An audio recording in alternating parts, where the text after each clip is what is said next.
Hey everybody, apologies for the few minutes delay. I am talking fear with. Hi Tripti, I've been seeing your great posts and they've been lovely.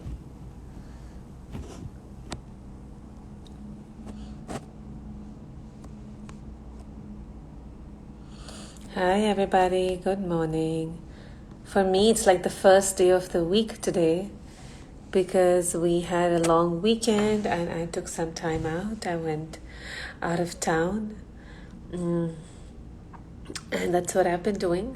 The US doesn't give you a lot of long weekends, but we have about 4 or 5, and I always take advantage of them to get away from this because I normally am working even Saturdays and some Sundays I'm doing something or the other. Hi, my friend. Hi, good evening, Harshada. Hey, everybody. I am hoping Guruji is going to join soon. I'm going to talk about what I did this weekend. I went and I played tennis again. This year is the year that I said I'm going to really learn tennis. And whenever I pick up a skill, and I ask others to do the same actually, when you're doing a skill, go all out because your brain remembers, your brain creates connection. So if you do something today and if you do it again within 3 weeks, or you learn something today and then you do it again, hi Shweta, and you do it again within 3 weeks, then your brain will make really stronger connections. It basically kind of, there's a concept, there's a way that your brain creates those circuits. It creates the right neurotransmitters to create circuits and wiring so that you can actually remember. So 3 weeks is the amount of period of time. So when you give it any stimulus or any information, and then you come back to it within 3 weeks, it will really take it deep and basically register. So I went for a tennis. I went to play a couple of days of tennis about 2 weeks ago, and then it's like 8 hours of tennis over 2 days. Lot of body pain, but we decided to go again within 2 weeks so that we could get that experience. Sorry, that's my cute helper, and she's looking like an Eskimo because it's freezing outside, but it's nice and hot in the room. Let's see if Guruji has joined. I'm going to see actually. Oh yeah, Guruji has just joined. Guruji has just joined, and we are going to begin very soon. So that's what I did. And here Guruji is here. Let's talk about fear.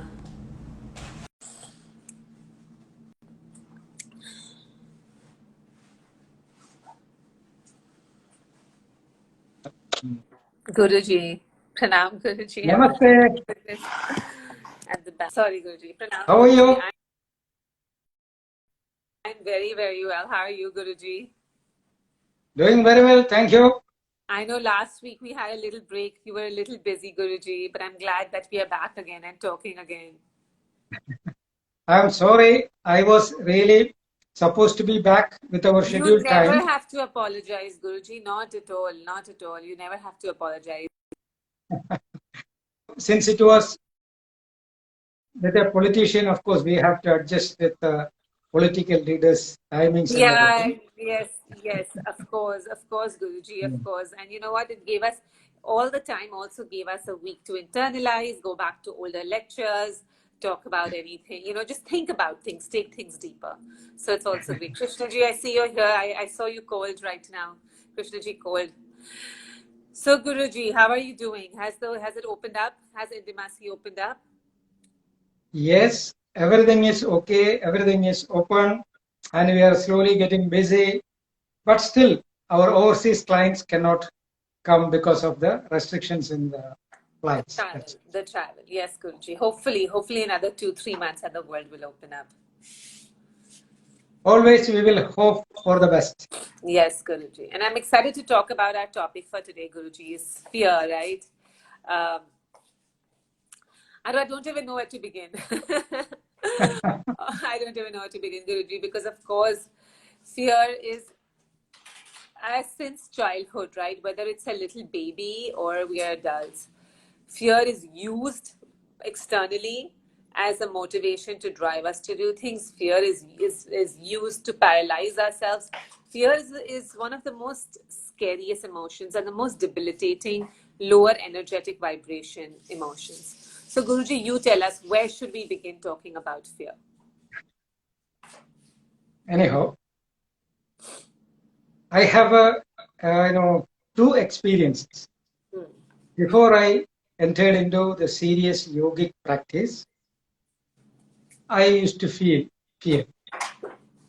Like first time, the real experience I got was when I, did my Bharatanatyam performance. Stage fear. Yes. Up to that moment, of course, I was not very much bothered about anything.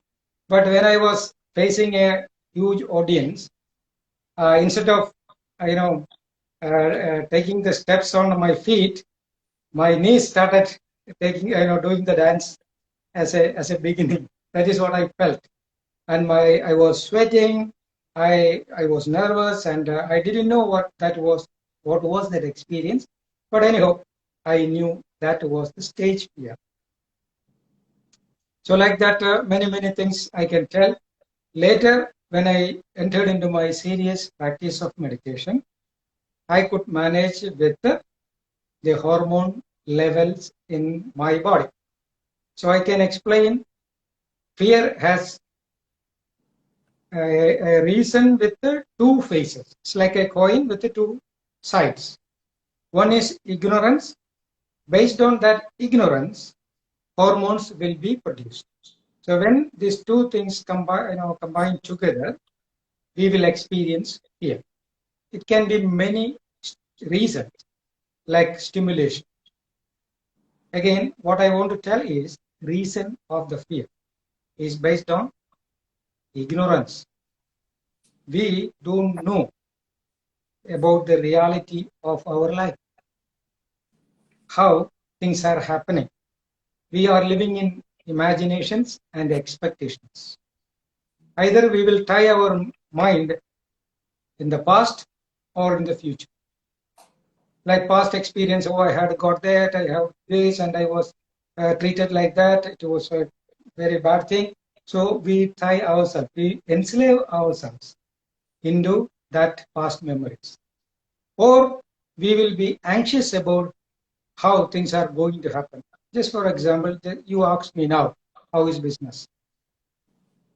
If I tie myself with the expectations and commitments, what will happen? Always I become nervous and anxious. But what I do, I leave to nature.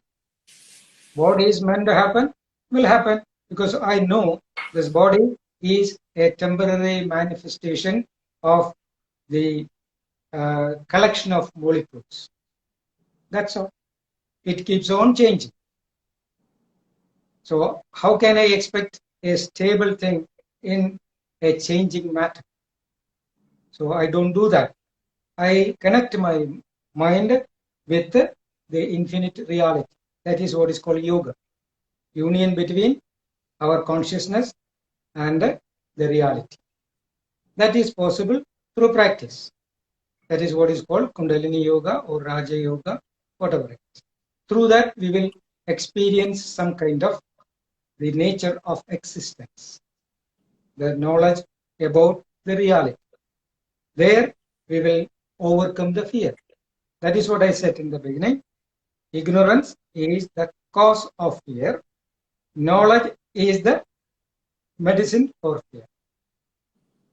And it's not knowledge from a book, Guruji. It's the experiential knowledge of the. It's the experience of the connection with the infinite, which That's it. creates. Yes, Guruji. And I Knowledge really about the reality. about That the is. reality. Yes, Guruji.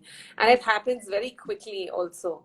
I know that, earlier I used to be scared of living like being in a dark room. I mean, this is even till 2, 3 years ago. I was like a baby. I didn't want to ever be in a dark room alone. And I didn't.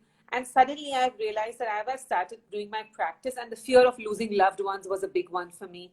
But as I started doing the practice, Guruji, more and more, I just magically realized that all of these fears have become almost very, very little. Of course, there's a lot of other fears in other areas, but you're right, Guruji. As we experience the infinite reality and we realize how little all of this is, the fear of Yes. that becomes very little. It Right. is like we have phobia. One example, claustrophobia. What is claustrophobia? When people are in a closed room, they imagine that, oh, if the door is not going to open, I may die here. Then, so many things they imagine. Based on that imagination, mind will be focusing to. It will give wrong instructions to the glands, especially adrenal gland. So adrenal gland will produce adrenaline because of their false thoughts, imaginations. When adrenaline mixes up in the blood, they become panic. So fight or flight mode will come. But actually, they are not in that situation. It's only an imagination, artificially created situation. That is why we call it is claustrophobia. Same way, I can use a word, I don't know whether it is in dictionary or not. It's like sociophobia. We are concerned with society, what that person will think about me, what society will think about me, so how I am performing, so how I am being evaluated. So what will happen if I am not doing things in such and such way?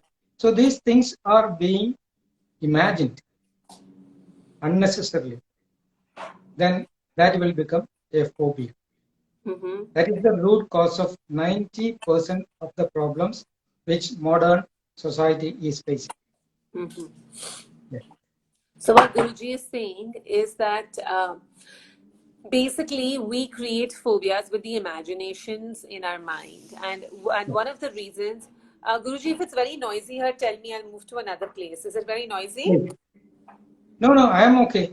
Okay. And one of the reasons for why we do that is because, what I'm understanding from you, Guruji, is that we are living in the world of senses, and we take everything very seriously, like all the interactions in the world of senses, very seriously, thinking this is the ultimate reality. And this is basically the do or the die of our life is going to be in this world of this sensory reality. But when we experience the ultimate reality inside and we realize that all of this outside is just happening as a part of a bigger plan, and it's so shifting all the time, and we remove that attachment from that phobia, oh, what if this happens, what if that happens, because at the end of the day this is all transient to begin with, it's all short term. And once you have experienced that eternal permanent reality inside, even for a few moments, like I probably only experienced, I don't even know if I have, but for a few moments, it makes you realize how small and shifting this is. And then it is easier to understand that through that experience of knowledge, it is easier to understand that to understand this shifting nature of things, and that knowledge will allow you to break out of your phobias. Again, now two words from your explanation, I can catch two words. Yes, Guruji. Thinking and experience. What an experience? Thinking. Two words, thinking. Second word is experiencing. We should understand the meaning of these two words in its real sense. Your thoughts are being developed either from your memory or your information. So memory is you are taking from the past, and informations you are taking from the present through the senses. But the two informations, either through the memory or from the external world, actually they are not real. So you are concerned with two unreal things, and you want to experience as real. How it is possible? Then experience. If you experience the reality, there is no more fear. It's like when light comes, darkness vanishes. So many people are even experience also, they imagine. That is the problem. See, we talk about God a lot. All over the world, all are talking about different types of gods, different types of rituals, different types of prayers and many, many things. But the question is, who has seen God, experienced God? If That you was a see a great person, point. Yeah, sorry, Guruji, finish. if you see a person who has seen or experienced God, will not have any one of these questions. There was a great point, Guruji, that the thoughts are created by itself from memories and from information. And both of them are rooted in this, memories are rooted in this partial recall of the sensory world. The information is already coming from a source which is ever changing. And when both of them unite together, it creates thoughts in our mind which themselves don't have any significant foundation, because both of these don't have significant foundations. When you're talking, Guruji, I'm thinking about the thoughts I have, and you're absolutely right. Every piece of information I receive from the outside world, I put against something in my own memory. I put that information, and it goes and meets something in my memory, in my brain, and creates a certain thought. Yes, of course. So Guruji, I have one question, right? I'm thinking of a baby that's born. Now, ideally, a baby should be born without many fears. Because, yes, the baby may have past life memory, but the baby does not have so much conditioning in the world. But even a little baby, right, a 6-month baby, when the mother walks out of the room, it has fear, it gets scared. That, that my mom's walking out of the room. So, where is that coming from? How can we say that the child is not having memory? No, And probably child the is, child has memory from the past life, yeah. it has memory, even right from the birth time, it has its own memory of the pressure, everything, but it is being manifesting in a different dimension. As the child grows up, the our senses will get more strength or different types of evaluation. That is what is happening. Like when a duckling come out from the egg, it knows how to swim. It has the memory. The pet memory is there. So it will manifest according to the interaction with the surroundings. But as it grows, the degree of the interaction will change. When the death time comes, that degree of interaction will be in a different plane. That's all. So here what's happening, life itself is a memory.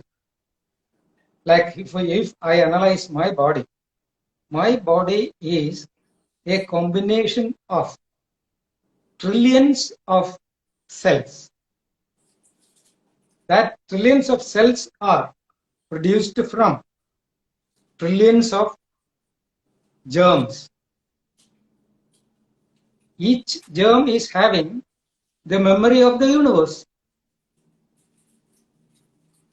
So if we analyze like this, we will not end anywhere. So what we have to do again, we should come to know the conclusions of our masters who had done very serious research in this matter. They concluded that so long as you keep your memory within the frame of your sensory knowledge or your intellect, the question cannot be answered. So what we should do, we should transcend the limitations of the senses. Our memory is only a collection of informations through the senses, nothing else.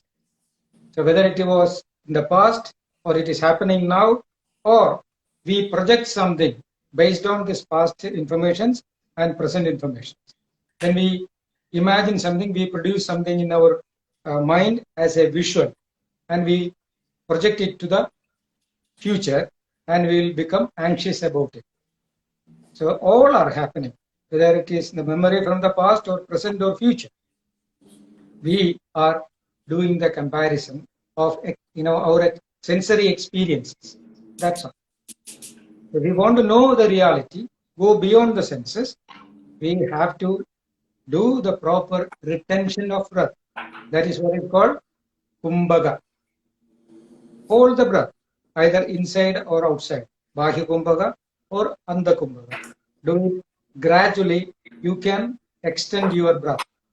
That is what is called ayama of prana. It's called prana ayama.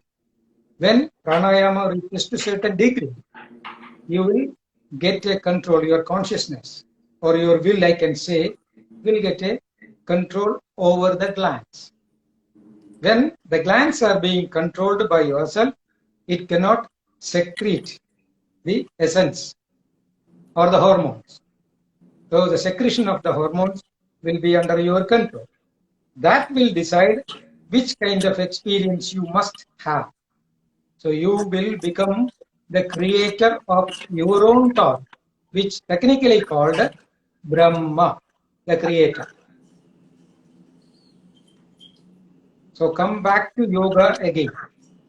Control the source of hormones, which we call glands. Now some disturbances are there in the talk. Is it clear for you? No, so Guruji, I'm going to move to another place. Okay. I'm going to move to another place so that the disturbance is a little bit less. Hold on. Sorry, Guruji. Okay.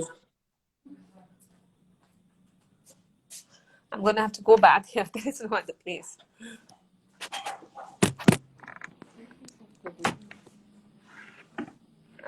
Is this better now, Guruji? Better. Okay. So, Guruji, I am getting two things out of this. What you're saying, the two things that I might be able to understand is that when we have any information outside, we take that information, and that information goes through our memory and can produce fear.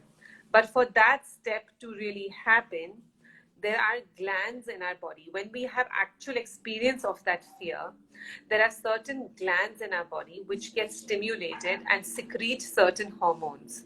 Yes. So when that's so there's things happening outside, either in form of information or an event in the world, taken in through our senses, put against our memory and our own belief systems, which are not real to begin with.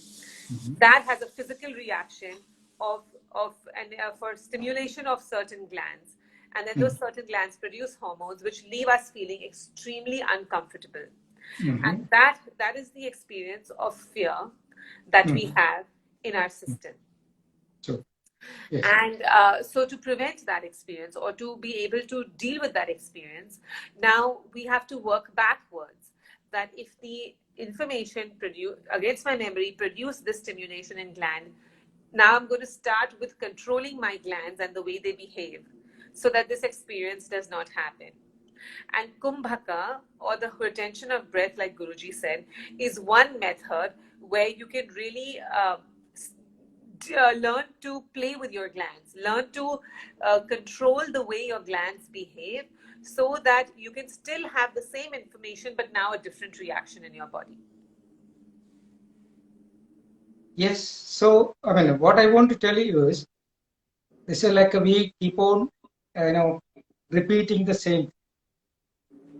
When we get the fear, when we feel the fear, actually it is an outcome. It's a consequence of our own the glands or the production of the secretions. Is it okay? Is it correct now? Yeah. That is Absolutely. how you feel. Absolutely. And yes, there are three ways to handle the fear. This is what we should understand. First one is having the master control over the prana. Through that, control the production of secretions, control the glands.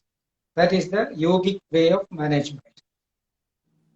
So whatever may be the informations, that glands will not be secreting things according to our like a physical law.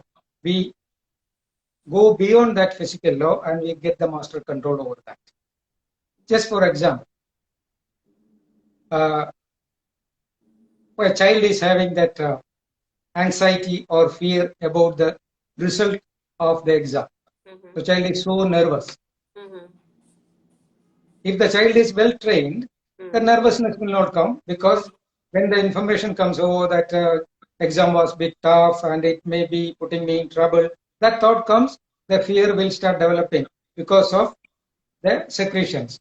If the child is well trained, child will do the breath control and fear will be managed or eliminated.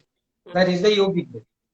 Otherwise, there can be another information, like her or his or her professor said, don't worry, this exam is not going to be serious, because many questions were from the out of the syllabus, so we are not taking it in a serious way. That information will make the child comfortable, because the information will go to the other side and some other glands will be activated, endorphins or something will be produced, child will be okay. Otherwise, third way is there, if the child is going to a healer, powerful, real healer, who can influence others' mind, the child is going to that person, then in that presence, the healer's energy will be infused on that child will feel comfortable. These are the three ways we will get the remedy of fear. See, when people go to temples and churches, how they feel comfortable? Either their mind will have the belief that God is there. So God is going to be my shelter. So God will take care of me. That belief will keep a comfortable feeling. Accordingly, glands will be activated. Or if there in the idol, a powerful energy is already infused by another master, in that influence also, this person's other glands will be triggered and feel the comfortable, get the comfortable feeling. Yes, these are the three ways we have to. Right. So it has such little to do with what's actually happening outside. It is so much more to do with what's happening inside, the fear. And everything, Guruji, so true, everything. And we keep feeling, right? Even with Corona, everybody says, oh, I feel better if the Corona is not there. I feel better if I get the vaccine. I feel better if this happens. But the truth is that the fear is just living inside. And we need to change the internal environment first. And the external environment will stop mattering. Yes. So Guruji, I have a question, and everybody else also who has questions, please bring up your questions. My question is, so you brought up the matter of children, Guruji. Now I really want to ask you a question regarding to that, right? So there's a young child of 8 years old and who's not doing kumbhaka, who's not doing this practice, and he's experiencing fear. He's come with his own script from many lifetimes, and he's experiencing fear. What is it that we can do as parents to help the child overcome that fear? Analyze the cause of the fear. Accordingly, you have to give guidance and care. Like if a child is so scared, the first people who can give the comfort is parents. Right. Mother or father, if they hug the child, patting on top body, saying that, yes, nothing to worry, I am there, then the child will feel comfortable. So like if child is running towards you after seeing a dog, then child is having the fear because child doesn't know how to handle that situation. Immediately you stood there as a warrior. Then child felt that, yes, mom is there. Now mom is going to, control the dog. That's all. That feeling will make the changes in the hormone level. Child will come out of the fear. See, that is what I said. Give sufficient stimulations for controlling the glands. That's all. Things should happen within the time. So, Guruji, my question then becomes that basically, essentially, then I'm teaching the child from a very young age that to feel better about your fear, you need an external reassurance. Do you know what I'm saying? I mean, for handling the fear, we need an external reassurance. This is what you meant? Yeah, if I'm going to tell my child, right? So I have a 12-year-old daughter, right, Guruji? And when she's scared, let's say she's scared of her exam, she's like, oh my God, mom, I have so much homework to do. I don't know if I'll finish, right? So if I would tell her, hey, don't worry, I'm here, or let's just say I give her a situation, I'm basically telling her that that you need an external source. You need an external source, your mother, to make you feel better about your fear versus telling her that, hey, can we understand and overcome this fear? So, because I know they're children, so I don't know which path do we take in this case. Yeah, this is what we should teach all parents. Okay, we should not tell anything to children. We should make children to listen, observe carefully us. Like if you want to see your child is fearless, you should be fearless. In your mind, you should be fearless. Then that vibration will be infused in the child. Then the child will be having the potential of exploring the required energies from outside. Then intellectually, verbally, or externally, we can complement that capacity of receiving energy from nature. Otherwise, if we keep telling that, like I am not ready to work hard for fulfilling my requirements, and I cannot tell my child, okay, you study well and achieve this goal. It's only a verbal exercise. It will not influence the child. And if I become serious enough to achieving my targets, that energy definitely in a subtle level influence the child. That will be the root of that process. My external, teachings like I can quote some masters, I can give advices. That will be a complementary for the inner action.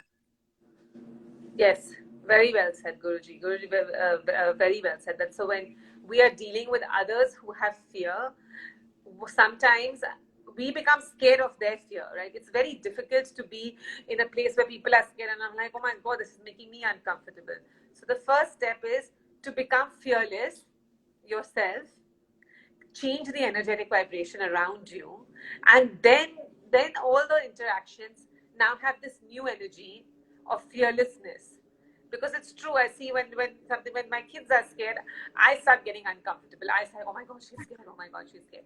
Yes, but whenever I can maintain that calm, I can change, I have the power then to change the electromagnetic field in the room and thereby indirectly Yeah. influence the other person's ability to fight. So I think that's actually very important, because I think we all deal with people who have fears, and one of the things is for us to work on not getting scared of their fears. So Guruji, there's Yes. some questions, and I want to take some of the questions. Um, and so Gusty Logic, I know we spoke about this also. Guruji has a whole 2 sessions on death where he talked about this. How does one overcome the? So we have a lot of questions, Guruji. So we don't have to go very long into each ones because we have a talk on this. How does one overcome fear of death or death of loved ones? Once again, question, please. How does one overcome the fear of death or the death of loved ones? We have to experience the process of death. That is the best way. When we do yoga, I mean the proper yoga, we will start experiencing the process of death, but in a different degree, different level. When we hold the breath, many times we discuss this. Yes, Guruji. When the retention goes beyond certain limit, the secretion, which we call hormone, which we call cortisol. When cortisol starts being produced, we will experience how the process of death happening. by the time that fear will be showing the other side of the experience. What is the other side of fear? Courage. Then we will become courageous to experience the process of death. This is how we have to overcome that. So Or basically, what overcome the Guruji, fear of death. sorry? This is how we have to overcome the fear of death. Basically, what Guruji is saying, create your own near-death experience. And Of we've course. actually seen that people, Guruji, who in the hospitals have a near-death experience, when they actually come back into the world, they're completely changed. They're completely brave. And you know, there's Anita Murjani. I don't know if Guruji, you heard about her, Anita Murjani. She had fourth stage cancer, and just she was in coma, really, really bad. And she had this near-death experience. She almost died in the hospital. And then she experienced the other side. And when she came back, she was healed in 3 weeks by herself, because now she had experienced what you say Kumbhak can get you to experience, and all the glands had started functioning differently. Her cancer disappeared by itself. There are many books written on her. She's everywhere. And that's exactly what happened. So Guruji is saying we can create our own near-death experience and understand that that's what Anita Murjani says. And now there's nothing to be afraid of once you've seen the other side. That was really great. That was a great answer. To know that this is all one. There are many incidents like this. Yes. Yeah, many incidents like that. Yes, Guruji, many incidents like this. Very true. Yeah.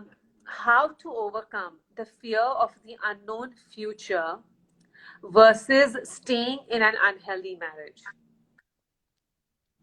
Again, we should learn to dismantle our accumulated thoughts. When we get many thoughts beyond our control, we start comparing with the past experiences. That will produce unnecessary stress, and to manage that stress, we will get more adrenaline in the body. That is the outcome of fear. So again, if you ask me, can you say that one more time? Sorry. Yes, see, when we get these accumulated thoughts, and we will compare these thoughts with our past experiences or future expectations. When we do all these things, these are all Maya. It's all the external world itself is an illusion.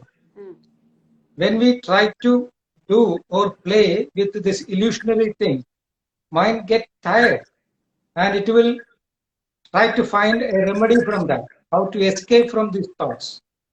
It is misinformed about the stressful situation, then it will activate the adrenal gland. When adrenaline mix up in the blood, actually we feel doing something beyond our limits. It's like an intoxication. This is what we say, fight or flight. Right. Absolutely. This is what is happening.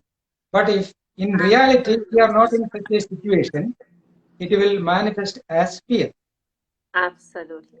So to overcome that situation, what we should do, we should dismantle the collected, accumulated thoughts, either through proper intellectual analysis or by obliterating it through retaining the breath. Lovely. Lovely, Guruji. Such a great answer. I hope everybody got that. That was actually quite brilliant. Is when we have a collective bundle of thoughts. Oh my God, this will happen, that will happen, this. And we have all of these thoughts. And so whether it's about the person who asked, Spartacus is asking, it's about, the future or being in an unhealthy marriage. There's clearly more than one thought. I'm going to live in the future. I will become old. I'm in this marriage. When all of those bundles get together, then naturally we start comparing that bundle of uncomfortable thoughts with something in the past or a future expectation, and then this feels very uncomfortable, and your body goes into fight and flight mode. When your body goes into fight and flight mode, it produces adrenaline is what's produced to make you act. Adrenaline is produced so you can take action. And now in this state of confusion, when you really don't even know what action to take, then people end up doing things which are not so good for them, because your body is dying to act. It's on the brim of action, but there is no rational thinking. So you're acting without rational thinking. That's what Yes. happens under stress and fear. We act without rational thinking. So now what are we going to do with these bundle of thoughts? With these bundle of thoughts, we either break them apart and do some intellectual analysis of what action you can take, what you can surrender, and look at it that way. Or you just go to the core, you just go and change the way your glands behave. And that you can do through Kumbhak. So these are very two clear ways of dealing with your fears that Guruji has presented. Yes. Here is the importance and the necessity of true friendship. If a person is having this problem, that person can discuss with a true friend or friends. So when that subject is taken for group discussion, there will be an intellectual remedy. That is why many psychologists will say, if you are having the problem, you have to have good friends with whom you can share your issues. So it's a discussion between people who are having the unconditional love. That is what we call friendship. So an intellectual remedy will be given. When that intellectual remedy comes, it will be taken to instinctive level, and body will capture it as a remedy. Otherwise, if you are capable of managing by yourself, you can sit somewhere, close your eyes, bring your attention back to the body, hold the breath, and produce the counter hormone. Like when you meditate, actually what's happening, opioids will be produced in the frontal lobe of brain, and the opioids will rectify, or it will make the adrenal level more in a subsided level. So Guruji, I have a question. Okay, let's say it's the middle of the day, and there's fear created for something. At any given point, you can go and hold the breath and change it. Even if there's no perfect timing for it. At any point when you experience fear, you can take a few moments, and you're able to do this. That's okay. But again, when we get a problem, going to a place and sitting and holding the breath will not give you the result. It should be a practice. Yes, if you are accustomed with this practice, any problem comes. This is what even happening to me. Even sometimes things will come. It's like problems are coming like mountains. Yes. As an ordinary human being, I have to manage it. Yes. Sometimes when it goes beyond my limit, I will tell people, okay, relax. I will be in touch with you later. I will go back to my place, sit comfortably, then I change the hormonal level in my system. When I become intellectually more powerful and get the clarity, then I will go back to the field to face the situation. Great, Guru. Yes. Great. So we have to be accustomed to the practice. But if you are accustomed to the practice, and if you're practicing every day, and your body knows how to make that shift, if you just do it suddenly in the fear, your body is going to even get into more fear. It's going to be like, what's going on? But if you're accustomed to making this shift on a daily basis through regular practice, then your body has a switch. It has a button by itself. So then when you go and you do this practice, when you need it, your body has the memory of making that shift very quickly, and then you can feel better. That makes perfect sense. That makes perfect sense. Okay, now I'm going to ask this just two more questions. How do you get over the fear? So Sanjinder, I think Guruji has answered some of your questions. So it's going to be the same answer again, though, Guruji, of the question. I know that. Ultimately, how do you get over the fear of loneliness and old age and death? I think that's what people are most scared of, I cannot hear you well. Please, once again, the question. Sorry, Guruji. It says, how does one get over the fear of old age and death? Fear of old age and death. Yes, again, we must know what is old age. Body is a combination of molecules which is keep on going through a continuous change. That is why it is labeled as Sharira, which means Shiriyade Anena Idi Sharira. It's like a virus. it keep on mutating. There is no static existence in the system. When we understand the significance and the importance of the change, that change itself will become our personality. Then we are not bothered about the old age or the death. Death will be a threshold for a new beginning. So we will really, if we are aware of ourselves, we will invite death. Yeah. Like Guruji had said earlier, death is another plane of consciousness. It's just Yes. another plane of consciousness. The reason why we are so afraid of death is because we are so attached to everything in this ever-changing, transient world. When we gain more and more familiarity with that eternal space plane of consciousness, which does not mean you physically have to die, but you can revisit that plane of consciousness through the breathing kumbhak practice. And when we do that, we understand that there's nothing, this is all temporary, there's a permanent state within. And we work on that permanent state rather than this transient state. Guruji has given the practice, somebody's asking, Spartacus, the practice is called Kumbhak, but I have a video on my Instagram feed which shows and demonstrates the Kumbhak, as guided by Guruji. So I would really, really hope that you can see that. Okay. So Guruji, Isha Devi is asking, does it mean that advanced yogis don't really age so much in their bodies because of the state of their hormones, because of how they have learned to control their glands? Of course. So they use the body to understand the necessity of taking the body. I mean, the difference between the existence or our life with a body and without a body. Our life is pure consciousness. So we don't know the nature or the real existence or real dimension of our consciousness. We are confused whether the body is our reality or our consciousness is the reality. When we do the meditation, that confusion will be eliminated. We will come to know exactly what our real existence is. That will solve all issues. So body, from experienced masters, they declare that body is a temporary manifestation. It is not real at all. But our real self, our existence is, or our consciousness is the reality. So understand the difference between pure consciousness and the manifested consciousness through the body. When we understand that, all these questions will vanish.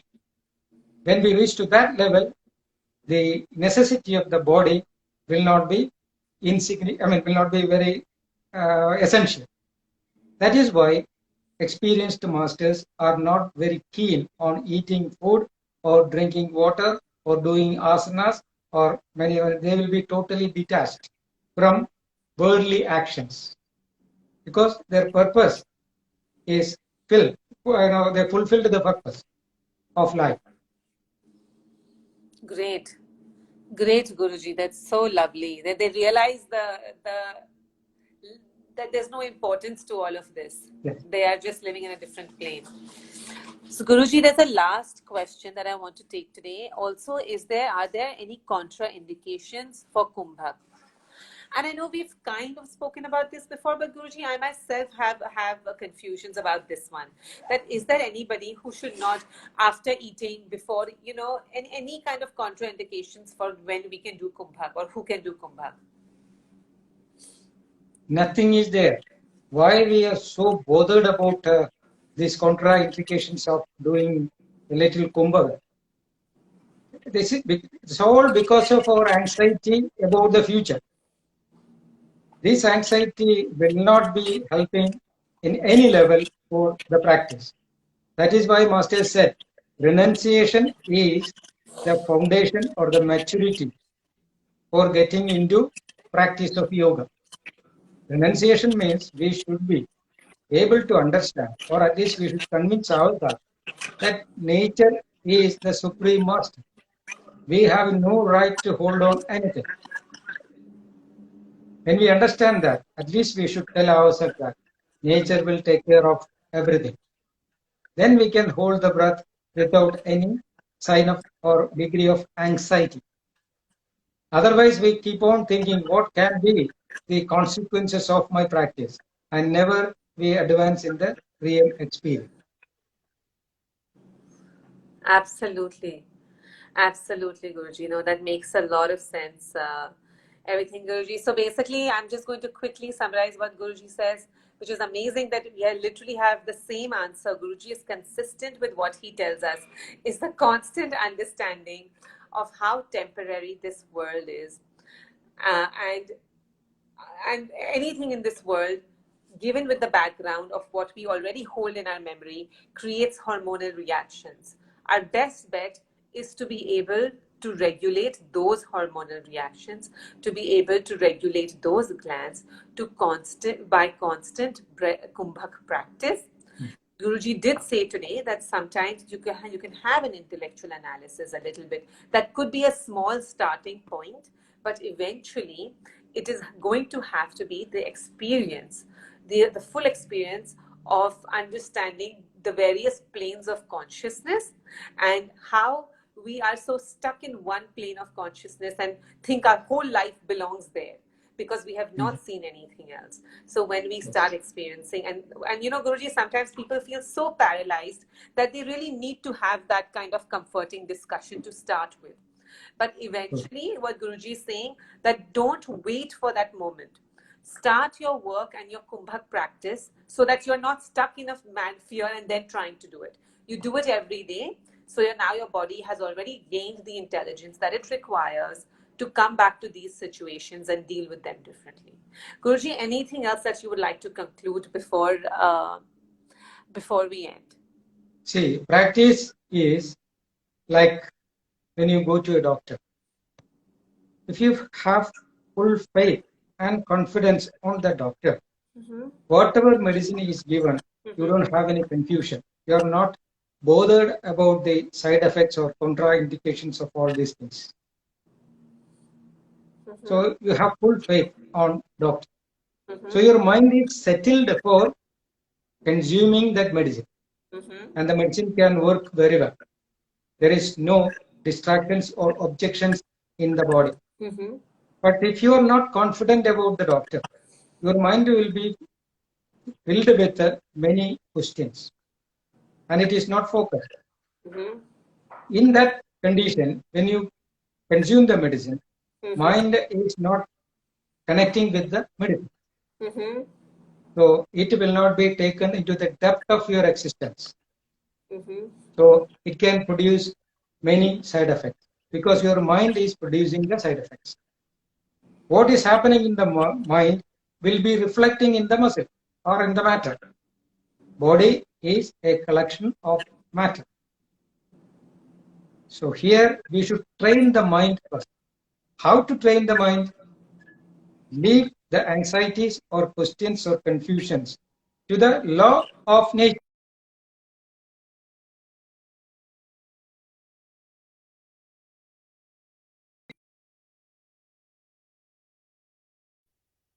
I think something is Yeah, wrong in it's the done now, connection. Guruji. Yeah. There was a small pause. Sorry. So the last thing we heard was that leave all the anxieties and questions to the law of nature. Then after that, Yes, nothing is there beyond the law of nature. So we can trust or rely on that law. That is what is called renunciation. When we do that, actually, all remedies, all knowledge, or the vibrations, dimensions of knowledge are available in front of us. But it is our limit to capture it. It's like, again, it's like a transistor radio. If the radio is tuned well, it can capture the vibrations from the broadcasting center. It's there. It's always sound waves are going through in front of us in a different vibration. When we start tuning our own transistor, it will catch the vibes. Same way, Mother Nature The law of nature is providing all kinds of vibrations for our betterment. Even for liberation, it's given. So we should tune our system through pranayama. When we keep on doing that, our inner system will be tuned, which will be capable of capturing the vibrations from nature according to our requirement. Absolutely, Guruji. Absolutely. We have to work on the inner transistor. That's all we have to do. Like we said last time, we keep tuning ourselves and everything around us. This is literally, guys, we have this whole system with antennas. And all we have to do is keep tuning ourselves, and everything around us will be tuned in accordance. Such a great reminder, Guruji. That was a very important reminder. That is why yoga is defined as, say, union between first mind, body. So first, as a first step, mind and body should be tuned through pranayama. So mind, body, then environment and universe. So the union should start taking place from the root level, which is our body and mind. So union between mind, body, environment and universe. Absolutely. This is the explanation of yoga. Absolutely, absolutely. Great, Guruji. Thank you so much, as usual. The time went by very, very quickly today, Guruji. We will, so everybody, hopefully we can all think about this and understand, look at our own fears by regulating our own environment inside and see how those fears just fall apart. Yes. So as a conclusion, we can say again, like in our social, the word which I used, sociophobia, is only because of the unnecessary importance which we give to the social responses. We all are wearing different types of masks to present ourselves in front of the society. Suppose if I am a monkey, I know I'm a monkey, but I don't want to present myself as a monkey in front of the society. So what I will do, I will wear a cover of a tiger. So always I am stressed. Why? Because I know very well that I am a monkey. You're not being. And I am so, like anxious that whether my monkeyness will come out or not. People should see and they should be scared as a tiger. So this is what is happening. So always, so long as I wear the cover of the tiger, I will be nervous and scared. Because I am anxious when my monkeyness will jump out. If I understand that I am a monkey and I accept as a monkey, I behave as a monkey, there is no stress. So in our society, hundreds of masks we are wearing. Sometimes I'll wear as, okay, I'm a father, I should behave like this. I'm a social being, I should behave like this. I'm a yoga teacher, I should behave like this. So these kinds of masks I wear, and I expect that people should react accordingly. This is what is the cause of almost all fear and stress. So when we do meditation, we will come to know, we will come face to face with our actual reality. That will, dismantle all our covers. It will remove all our masks. If we wear a mask, we will be conscious that this mask is worn just for this particular situation. It's like an actor going to the stage. Suppose an ordinary person is going as a police officer on the stage. So he will behave like a police officer, he will speak like a police officer. But when we come out from that, he will remove the makeup, he is the real person. Next stage, he may be a beggar. So he will speak like a beggar, he will act like a beggar. That's a temporary, change of his behavior for a specific reason. So like that, when we come to know in this drama of life, drama of world, we will wear masks only for specific reasons, conscious wearing. That will make life successful. But if it is happening beyond control, we will be trapped into that. Yes. That is what is called disease or fear. This much we should understand, and maybe we will continue this same subject next time Yes, also. next time, Guruji, we Yeah. will continue this subject. All right, Guruji. Pranam, Guruji. All right. Thank you so much. Thank you. Pranam. Yes. Bye.